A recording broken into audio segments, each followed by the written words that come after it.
13 tahun tuh buat saya pribadi dan juga buat para pengurus Kamisan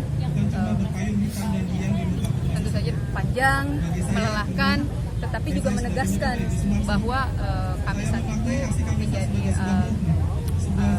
simbol, alat untuk yang cukup bukan kuat ya, cukup baik untuk terus mengingatkan negara, untuk terus menagih janji negara, menagih kewajiban negara untuk menyelesaikan pelanggaran masa lalu. Itu yang pertama. Yang kedua, melalui Kamisan dan dari 13 tahun Kamisan ini kita bisa melihat bahwa desakan untuk menyelesaikan kasus pelanggaran HAM itu nggak cuma dari korban dan keluarga korban, tetapi juga dari berbagai kalangan. Generasi muda kita lihat yang hadir di sini kan banyak sekali anak-anak muda gitu ya, yang saat peristiwa mungkin bahkan belum lahir gitu ya. Terus yang kedua juga ada berbagai orang dengan latar belakang seniman dan seterusnya. Nah ini sebetulnya menunjukkan bahwa desakan untuk penyelesaian pelanggaran berat masa lalu itu mendapat dukungan publik, gitu. Didukung oleh publik, didukung oleh masyarakat, sehingga seharusnya Jokowi tidak ragu atau tidak terus mengingkari untuk tidak menyelesaikan masalah itu yang ingin kami tegaskan. Yang ketiga, Kamisan saat ini sudah menyebar di banyak tempat, di banyak kota gitu ya, sehingga Kamisan menjadi ruang bagi masyarakat untuk menyampaikan ekspresi masalah dan juga desakan mereka kepada otoritas negara. Menurut kami sesuatu yang sangat baik gitu ya, artinya kalaupun negara tertukar, tapi kita sebagai rakyat, kita sebagai korban, kita sebagai manusia masih bisa waras menjaga rasa kemanusiaan kita dan terus menyuarakan keadilan. Kalau untuk soal yang bilang kalau misalkan peristiwa kemarin, peristiwa Mei itu bukan peristiwa berat, itu pernyataan di Jaksa Agung hari ini ya. Pertama kan pernyataan itu kalau tidak salah diambil dari rekomendasi atau keputusan DPR ya. Nah yang perlu diluruskan begini, yang berhak menyatakan apakah sebuah perkara itu pelanggaran HAM berat atau bukan, itu bukan DPR, karena DPR adalah lembaga legislatif. Itu pertama.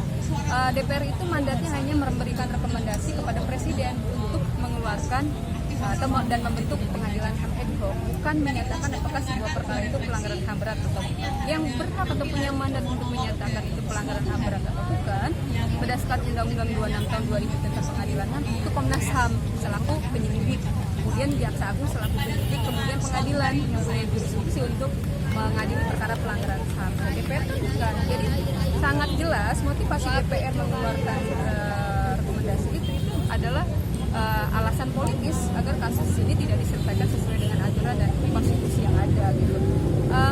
Begitu, jadi kita sekali lagi mengecam pernyataan itu gitu ya. Jaksa Agungnya ini sebenarnya ngerti hukum atau enggak gitu. Kenapa dia yang sebagai penyidik punya kewenangan untuk menyelidik sebuah perkara pelanggaran HAM kok malah merujuk pada putusan DPR, mana itu adalah suatu putusan atau rekomendasi yang politis gitu. Apa sih kalau ini desakannya ke Presiden Jokowi setelah? Jangan pelintan, jangan ragu dan jangan pura-pura. Pura-pura tuh begini ya, kesannya negara selalu menyatakan ada pernyataan itu ya akan diselesaikan. Tapi kan kebijakan yang diambil seringkali kontraproduktif. Di antaranya tadi mengangkat figur-figur yang yang seharusnya patut untuk dimintai keterangan, dimintai pertanggungjawaban atas dugaan keterlibatan dalam sejumlah peristiwa yang terjadi gitu. Jadi alih-alih mau menyelesaikan ya ada pun malah mempersulit dirinya sendiri. Itu kan artinya ini lagi pura-pura atau emang ini strategi Jokowi aja untuk bilang bahwa gimana saya mau menyelesaikan gitu loh, karena saya masih butuh orang-orangnya. Atau yang kedua, atas nama atau tujuan kepentingan politik, power, kekuasaan, lagi-lagi hak asasi manusia dikorbankan dengan cara tadi mengangkat orang-orang yang tidak bertanggung. Yang kedua, Presiden dalam Undang-Undang 26 2000 itu mandatnya dalam konteks penyelesaian pelanggaran HAM itu adalah mengeluarkan kepres pembentukan pengadilan HAM ad hoc. Sekarang sederhananya kalau Presiden mau mengeluarkan kepres, itu kan kewenangan ada di bawah Presiden langsung. Kemudian Jaksa Agungnya melakukan penyidikan, maka akan berjalan proses. Atau untuk kasus penculikan penghilangan paksa, ada 4 rekomendasi kepada Presiden. Ini ke Presiden ya, satu Presiden membentuk kepres pengadilan HAM, kedua mencari mereka yang masih, lagi itu aja nggak dilakukan gitu ya. Jadi sekali lagi kita tidak melihat ada kemauan yang sungguh-sungguh untuk menyelesaikan masalah ini. Kedua, kalaupun ada pernyataan atau ada